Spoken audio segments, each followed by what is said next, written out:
The Egyptian Ministry of Tourism and Antiquities is constantly announcing new archaeological discoveries based on the work of Egyptian archaeological missions in various parts of the country. Archaeological great discoveries may be a thing of the past, but experts around the world are searching for traces of early civilizations and their remains, discovered every day, from the small to the big, that help us make connections and better understand the origins of our civilization today. Archaeologists come across treasures of meaning and content that are almost unbelievable at first. The next discovery might be something you never expected. Each new discovery provides new details about the era of ancient Egypt and helps tourists visit these fascinating ruins across the country. Let's take a look at some of them. Valley of the Golden Mummies. The Valley of the Golden Mummies is a vast burial ground in the Bahariya Oasis in the western desert of Egypt, dating back to Greco-Roman times. Discovered by Zahi Hawass and his team in Egypt in 1996, about 250 mummies dating to about 2,000 years ago have been recovered over several seasons. In the end, excavators estimated that in total they had over 10,000 mummies. It is located in Bahariya Oasis, about 380 kilometers west of the pyramids. Many major discoveries in Egypt have occurred entirely accidentally, just as in the case of our Valley of the Golden Mummies. Many of the mummies were still in good condition when they were discovered by Hawass and his team. They were decorated in different styles. There were 4 general styles of the mummies at Bahariya. The first style, which was found on approximately 60 mummies, has a gilded mask covering the face and a gilded waistcoat depicting different scenes of gods and goddesses across the chest. The second style is covered with cartonnage, depicting scenes of gods such as Anubis, the god of mummification, and his 4 children. The third style was not decorated with gold or cartonnage, but rather was placed inside an anthropoid, a pottery coffin. The fourth style was covered in linen. Artifacts had been buried with each mummy. Some examples include jewelry bracelets, pottery of food trays, wine jars, and Ptolemaic coins. The mummies found in the tombs in the Bahariya Oasis during the Roman period show that people during this period were wealthy because they were able to afford gilding and cartonnage depicting beautiful scenes. Rosetta Stone. This stone is a stele composed of granodiorite inscribed with 3 versions of a decree issued in Memphis, Egypt in 196 BC during Ptolemaic dynasty on behalf of King Ptolemaic Epiphanes. The top and middle texts are in ancient Egypt using hieroglyphic and demotic scripts respectively, while the bottom is in ancient Greek. The decree has only minor differences between the 3 versions, making the Rosetta Stone key to deciphering the Egyptian scripts. The Rosetta Stone is one of the most important objects in the British Museum as it holds the key to understanding Egyptian hieroglyphs, a script made up of small pictures that was used originally in ancient Egypt for religious texts. It was the first ancient Egyptian bilingual text recovered in modern times, and it aroused widespread public interest with its potential to decipher this previously untranslated hieroglyphic script. Lithographic copies and plaster casts soon began circulating among European museums and scholars. When the British defeated the French, they took the stone to London under the capitulation of Alexandria in 1801. Since 1802, it has been on public display at the British Museum almost continuously, and it is the most visited object. The tomb of Tutankhamun. Tutankhamun was buried with a wide variety of funerary objects and personal possessions such as coffins, furniture, clothing, and jewelry, though in the unusually limited space these goods had to be densely packed. The tomb of Tutankhamun, also known by its number KVC 62, is the burial place of Tutankhamun, pharaoh of the 18th dynasty of ancient Egypt in the Valley of the Kings. The tomb consists of 4 chambers and an entrance staircase and corridor. It is smaller and less extensively decorated than other Egyptian royal tombs of its time, and is probably originated as a tomb for a non-royal individual that was adapted for Tutankhamun's use after his premature death. Also, robbers entered the tomb twice in the year immediately following the burial, but Tutankhamun's mummy and most of the burial goods remained intact. The tomb's low position dug into the floor of the valley, allowing its entrance to be hidden by debris deposited by flooding and tomb construction. Thus, unlike other tombs in the valley, it was not stripped of its valuables during the Third Intermediate. Location: East Valley of the Kings. Who founded it? Howard Carter. Lost Golden City. The discovery of a 3,000-year-old city that was lost to the sands of Egypt has been hailed as one of the most important archaeological finds since Tutankhamun's tomb. A 3,000-year-old lost city was found in Egypt, known as the city of Aten. Items from an archaeological find, part of the discovery of a 3,000-year-old lost city, were displayed on April 10, 2021 in Luxor, Egypt. The lost city is believed to be established by the 9th king of ancient Egypt's 18th dynasty, King Amenhotep III. Aten is theorized to be the largest administrative and industrial settlement in that era, nestled in the southern city of Luxor, according to the Washington Post. The unearthing of this city unlocks a rare look into ancient Egyptian life at a time when the empire was at its wealthiest, a member of the mission added in a statement. Archaeologists hope this extraordinary discovery will aid them in better understanding past civilizations and their respective day-to-day lifestyles. The excavation process began back in September between the temples of Amenhotep III and King Ramses III. Ironically, the initial objective was to find King Tutankhamun's mortuary temple, the archaeological mission explained in a statement. The statement disclosed that within weeks, to the team's great surprise, formations of mud bricks began to appear in all directions. What they unearthed was the site of a large city in a good condition of preservation, with almost complete walls and with rooms filled with tools of daily life. The artifacts, as well as the city, looked as if they were left behind the other day. The city was found to be filled with homes, some with walls nearly 10 feet high. Hieroglyphic inscriptions were found on wine vessels, rings, scarabs, pottery, and mud bricks, which happened to be sealed with King Amenhotep III cartouche, which enabled the team to date the city to its pastime. A bakery and large complete kitchen with ovens and pottery to store food were found. What archaeologists believe to be a governmental or administrative district was also found, which they theorize was used for security because it was fenced in by a zigzag wall with a single entrance. A third area was identified as a workshop.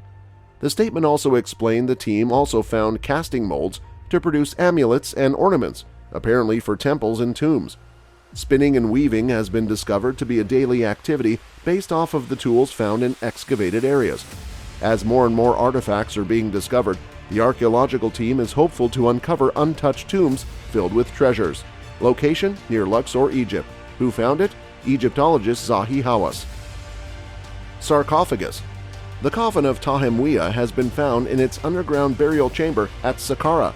It has landed within a burial chamber undisturbed for thousands of years. Now, a remarkable Egyptian sarcophagus has emerged from deep beneath the sand, to the excitement of archaeologists who describe it as a hugely significant dream discovery. The giant granite sarcophagus is covered in inscriptions. At the center of the tomb's courtyard, the team spotted the top of a vertical shaft which suggested a passage to a burial chamber. Finding a complete sarcophagus in its original tomb is incredibly rare. The sarcophagus is inscribed with emblems of deities, including the sky goddess's nut on the lid, covering the chest with opened wings to protect the deceased. The discovery of the sarcophagus in its original place in the burial shaft was very exciting because it is of the owner of the tomb, which is not always the case. Sometimes the sarcophagus is for a different person of a later time when the tomb was used in later periods. Location: Cairo, Egypt. Who found it? Ola El Aguzi. Egyptian goddess of war. The Sekhmet statues dating back to the New Kingdom of Egypt during the 18th dynasty and later dynasties are statues of the Egyptian goddess Sekhmet. Sekhmet statues give us information of the Sekhmet goddess, Egyptian art, kings, religion, and culture of Egypt. The goddess Sekhmet had the head of a lioness. The ancient Egyptians worshipped her as the goddess of healing and medicine. Her name means powerful, and Sekhmet was also the goddess of war, who fought and destroyed many enemies of the sun god Ra. In battle, she entered a fierce rage that could only be calmed by drinking blood. In one myth, her battle rage almost caused her to wipe out the human race. Ra fooled her into drinking beer, dyed red to look like blood to calm her down. The statues are a depiction of the goddess Sekhmet, showing her lioness features from head to toe. The statues feature the fierce eye of the sun god Ra and its jaw structure the goddess is known for. Location: the Temple of Ptah in Karnak and Thebes in Egypt. The sacred animal's cache. In November 2019, Egypt's Minister of Tourism and Antiquities, Khaled El Anani, announced a new discovery in the archaeological area of Saqqara, made by the Egyptian Archaeological Mission headed by Mustafa Waziri, Secretary General of the Supreme Council of Antiquities, during its work in the Cemetery of Animals. The findings include a huge collection of 75 statues of cats of different sizes and shapes, made of wood and bronze, 25 wooden boxes with covers decorated with hieroglyphs with mummies of cats, wooden statues of different animals, including the mongoose, the calf apis, small crocodiles with the remains of mummified crocodiles, and the deity Anubis kept inside, a large scarab made of stone, other small scarabs made of wood and sandstone with scenes of gods. This is in addition to a distinctive wooden statue of an ibis and another group of statues of ancient Egyptian deities, including 73 bronze statues of the god Osiris and 6 wooden statues of the deity Ta-Soker, 11 faience and wood statues of the goddess Sekhmet, as well as a beautiful wooden statue of the goddess Neith. The discovery also contains 2 small limestone sarcophagi of the cat Bastet, as well as a stone plaque bearing the name of King Psamtik, the first of the 26th dynasty, a small wooden box with the remains of a gilded mask, and 2 wooden statues of 2 women each with a cobra's head, and a frieze of wood representing the life of a cobra. Saqqara-colored wooden coffins. Archaeologists unearthed 250 coffins with mummies from Egypt's Saqqara. The artifacts date back at least 2,500 years and have been unearthed at the famed necropolis of Saqqara near Cairo. The artifacts include statues of the gods Anubis, Amun, Min, Osiris, Isis, Nefertum, Bastet, and Hathor, along with a headless statue of the architect Imhotep, who built the Saqqara pyramid. Egypt's Ministry of Tourism and Antiquities said that the 250 coffins, 150 bronze statues, and other objects dated to the late period, about 500 BC. The artifacts also have bronze statues of ancient deities and bronze vessels used in rituals of Isis, the goddess of fertility in ancient Egyptian mythology, a headless bronze statue of Imhotep, the chief architect of Pharaoh Djoser, who ruled ancient Egypt between 2630 BC and 2611 BC, was also displayed. Egypt's Dakalia Governorate.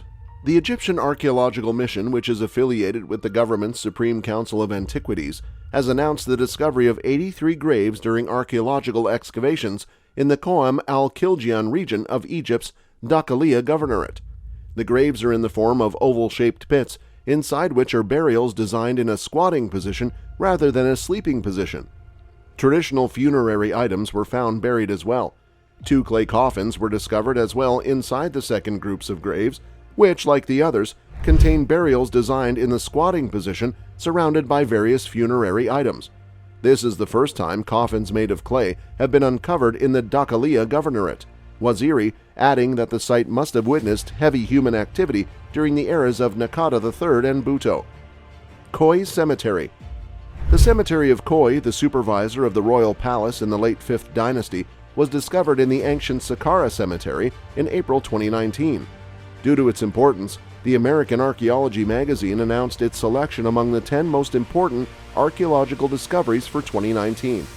The discovery of the cemetery during the current season of excavations during the Egyptian mission, headed by Dr. Mohammed Mujahid, the work of excavation and scientific registration of the hierarchical group of King Gedkara from the 5th dynasty in the south of Saqqara, a person called Khoi who was a noble position with the king in the late era of the 5th dynasty of the Old Kingdom, and that the cemetery consists of an upper building consisting of an L-shaped booth. And it is clear that the stones were extracted during ancient Egyptian times and reused in other places, where the mission found only the remains of the lower walls, which were constructed of white limestone. Crusader Sword. On October 9, Shlomi Katzin was diving in the Mediterranean Sea off the coast of northern Israel when he came across the sword. Afraid the artifact might be stolen or reburied in the sand, Katzin retrieved it from the seabed and turned it into the authorities, where he was awarded a certificate of appreciation for good citizenship. The ancient sword was probably uncovered from the sand by waves and undercurrents. The site where the ancient weapon was found is being monitored by authorities. Since then, other artifacts have been found in the vicinity, including metal and stone anchors and pottery fragments. The 4-foot-long iron sword is encrusted in marine life, but in otherwise excellent condition. The sword weighs around 5 to 6 kilograms due to its thick surrounding layer of marine organisms. Once cleaned, the sword itself will likely weigh 1 to 2 kilograms. Made of iron, the sword would have been expensive at the time, meaning it was seen as a status symbol. It could have been from a knight who fell in the sea or lost it in a fight at sea. Khufu ship. The Khufu ship is an intact, full-size solar bark from ancient Egypt. It was sealed into a pit at the foot of the Great Pyramid of Pharaoh Khufu around 2500 BC, during the 4th dynasty of the ancient Egyptian Old Kingdom. Like other buried ancient Egyptian ships, it was apparently part of the extensive grave goods intended for use in the afterlife. The Khufu ship is one of the oldest, largest, and best preserved vessels from antiquity. It is 43.4 meters long and 5.9 meters wide, and has been identified as the world's oldest intact ship and described as a masterpiece of woodcraft that could sail today if put into a lake or a river. The ship was preserved in the Giza Solar Boat Museum but was relocated to the Grand Egyptian Museum in August 2021. In 1954, Egyptian archaeologist Kamal Ed Malak, acting on a hunch, dug under a stone wall on the south side of the Great Pyramid. Beneath a layer of earth mixed with wood chips, charcoal, and powdered limestone, Malak revealed a row of 40 limestone blocks lined up like sardines in a can. The stones covered a rectangular rock-cut pit. Carving an exploratory hole in one of the blocks, Malak peered below.